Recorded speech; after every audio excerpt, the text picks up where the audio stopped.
Hi guys! Welcome back to another video. So ngayon, gagawa tayo ng Q&A videos. Yun ang gagawin natin ngayon.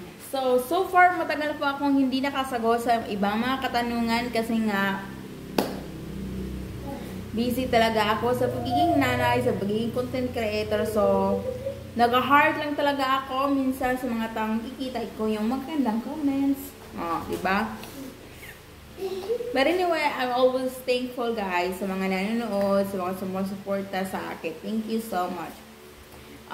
Although hindi ako all the time nag-upload dito sa YouTube dahil nga ang ginagawa ko kapag may time, nag-upload ako dito sa YouTube like 2 times a week, 3 times a week dito sa YouTube, di ba, kapag may time ako. So anyway, let's continue. Come here. Come. Let's make a video. So, magaling na po si Liam. Wala na po siyang lagnat. Ang cutie-cutie ng anak ko. Wala na po siyang lagnat. Yay! Ang meron lang sa kanya, meron siyang ubo. Oo, meron siyang ubo. So, wala pa rin siyang ganang kumain dahil nga sa mas kaunting sipon din siya. So, ito na, si Liam natin. Say hi. Hi. Okay. So, anyway, let's do our Q&A. So, do you wanna sit with Mama? Oh, he's waiting. Nakaharap kasi yung computer sa akin. So, akala niya gusto siyang video ng TV. You're done watching TV, so you go down now. So anyway, let's start to our Q&A. So, si Liam, let's be clear, hindi pa siya tulog dahil nga nakatulog siya ng from 3 p.m. kanina until 6 nagising siya. So, anyway, dahil ngayon, hindi pa siya pagod. While yung papa niya natutulog na po, kanina pang natutulog dahil nga gigising pa yan ng maaga ng 4 in the morning. So, anyway, let's answer some of the people's question. Diba?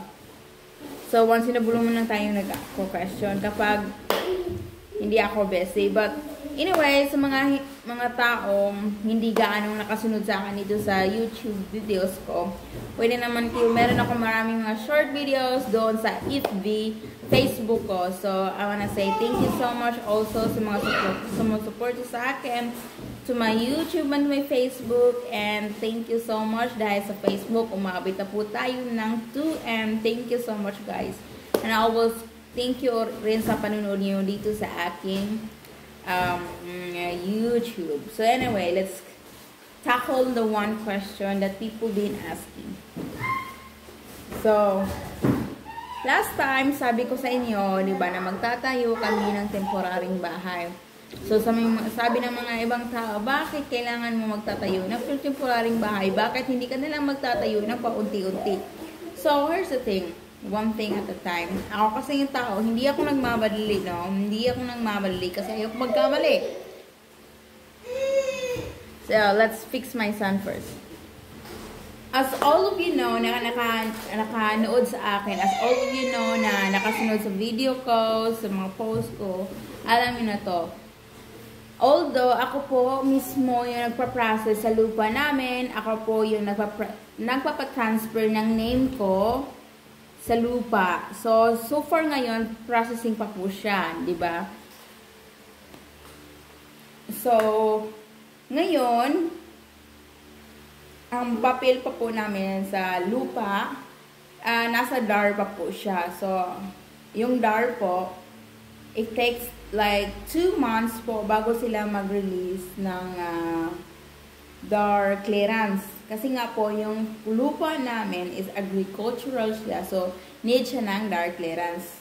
So, pagkatapos ng DAR clearance, saka na namin ipapasa sa land of transportation para pa-transfer na po sa pangalan ko. So far ngayon, tatawagan ko muna. Kung last time yung tinawagan ko po, hindi pa po. So, sa ngayon, hindi ko pa tinatawagan dahil tatawagan ko na lang yung, or magpa-follow up na lang ako pag uwi namin kasi hindi ko naman rin yan mapaprocess kapag magpa-follow up ako this time.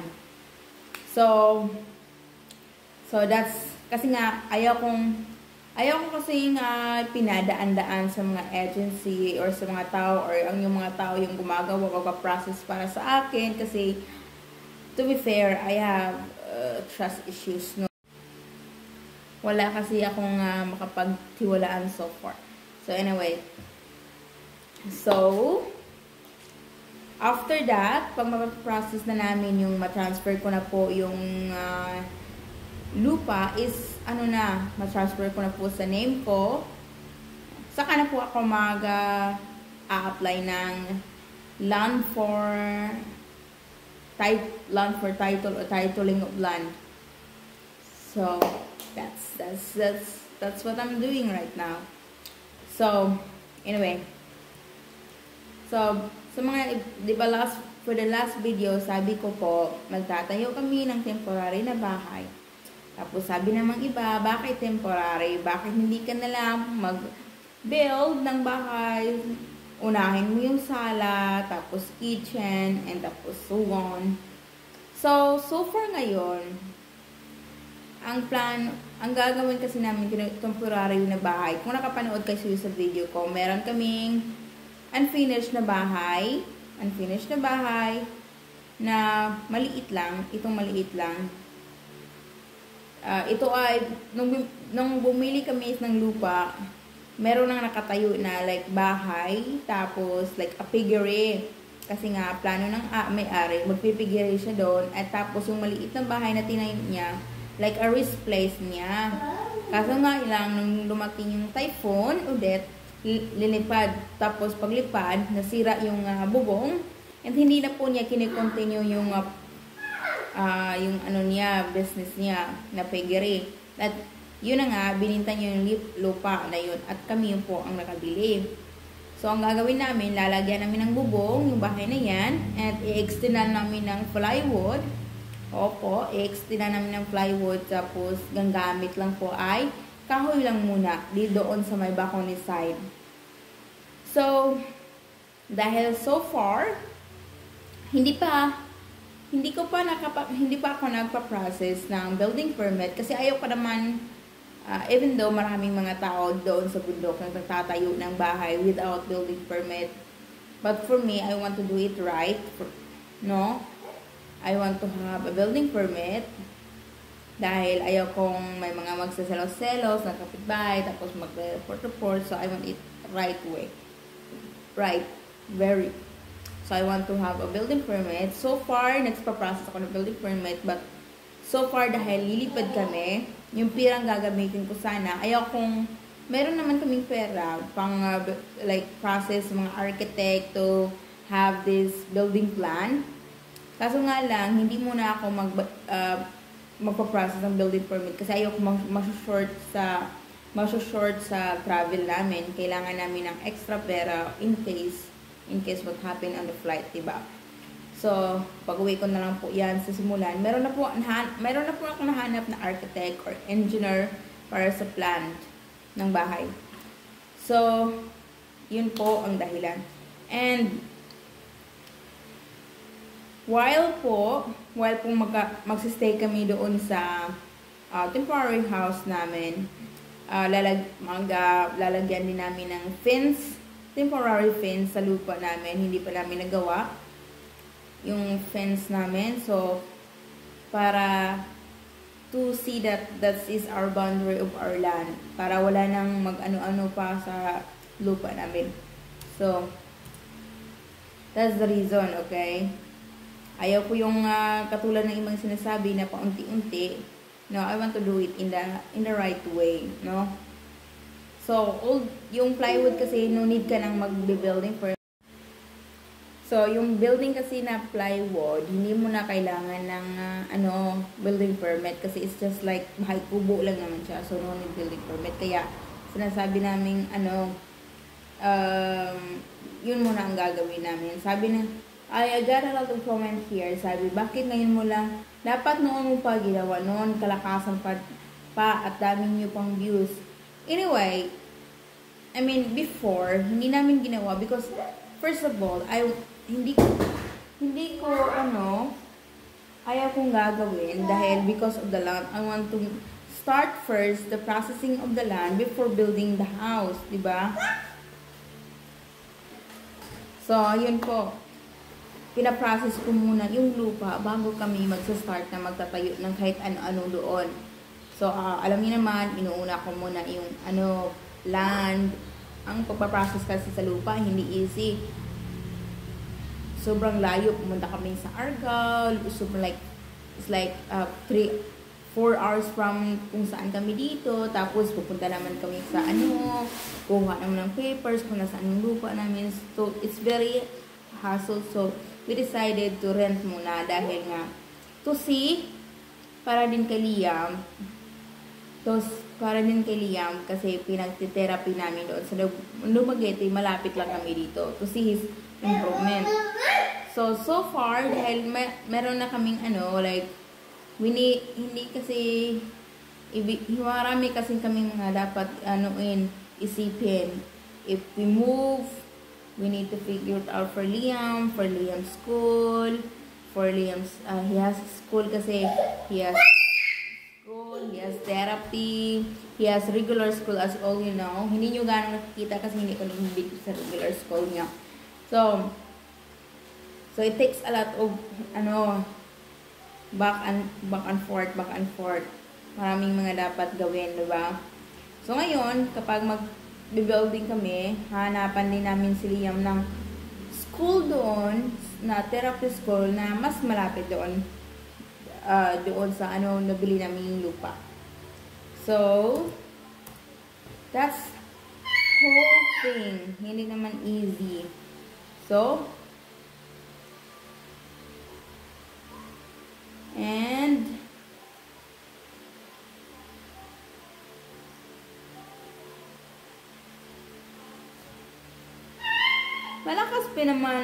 malakas pa naman yung views ko. Hindi nga lang dito sa YouTube. May malakas pa naman akong views doon sa Facebook. More on upload kasi ako sa Facebook kasi mostly pwede lang kang 3 minutes i-upload mo na sa Facebook. Which is dito sa YouTube kasi more on like lifestyle. Doon sa Facebook ko more on funny things, funny moments. Dito sa YouTube ko more on serious life. So, last time sabi ko, naghahanap ako ng suppository para kay Liam na paracetamol. Sabi naman ng iba na nag-comment, hindi naman yan para saglag natin suppository, pang tatai naman daw yan. Hindi nyo kasi alam, mostly, I just learned this na meron paracetamol na para ilagay mo lang sa puwet kasi mas easy sa mga bata. Doon kasi ako nakabili niyan sa Norway kaya I think not much of people na alam yung paracetamol na suppository dito sa atin.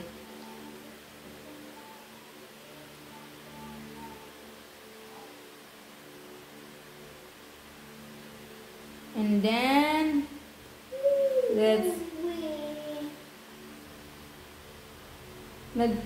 magkano po nagastos nyo for transfer the land title? As all of you know, yung lupa namin, hindi lang siya title land. Deed of sale po siya. Meron kaming deed of sale. Yun lang po ang ginamit. Kami na po hindi pa kami nagpa-process ng transfer of land title. Ang ginagawa muna, as I said, ginagawa muna namin, transfer muna namin sa pangalan, saka na namin ipalalan ang title.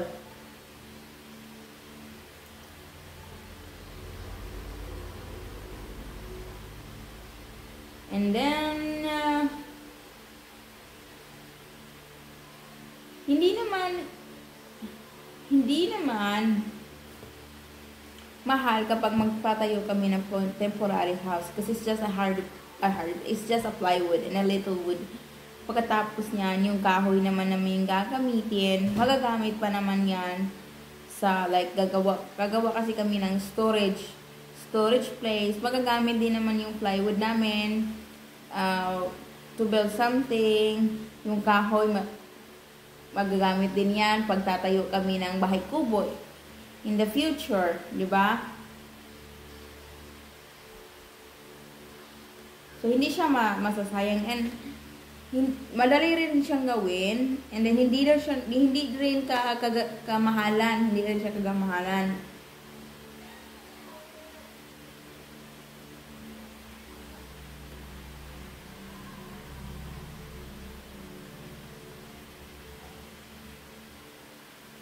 Sabi ng iba, panoorin daw yung vlogger na taga Dumaguete, cute ng bahay nila, yung vlogger, at di din kamahalan yung pagtayo.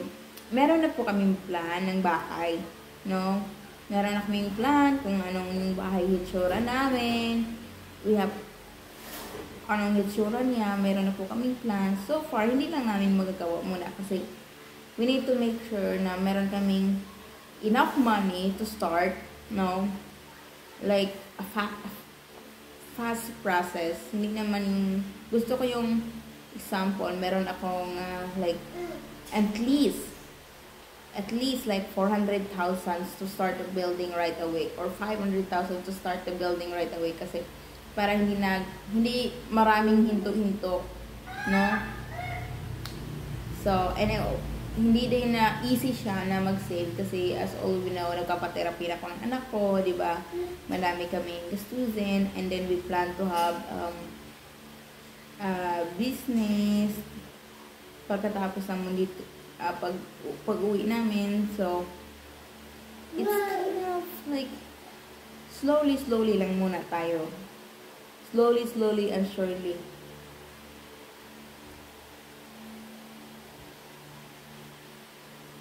So, anyway, dahil mag-travel na kami ng Norway next time, so I'm gonna update you guys our travel. So this travel, I hope it will be amazing because it's Christmas and this is the very special Christmas for once na hindi namin alam kung kailan mauulit dahil magtatayo kami ng bahay, di ba? So dahil after 10 years or how many years hindi si Axel nakaspend ng Christmas sa family niya. And this is also the first ever Christmas ni Liam sa grandma niya. So it will be so amazing. So it's worth it to wait our house. Worth it siya na hintayin mamaya na yung pag-build sa bahay namin. I-spend muna, gagamitin muna namin itong pera na to para one lifetime enjoyment. One good memory ba? Ha? Kasi hindi natin alam kung kailan ulit mauulit, di ba? Hindi natin alam yung buhay.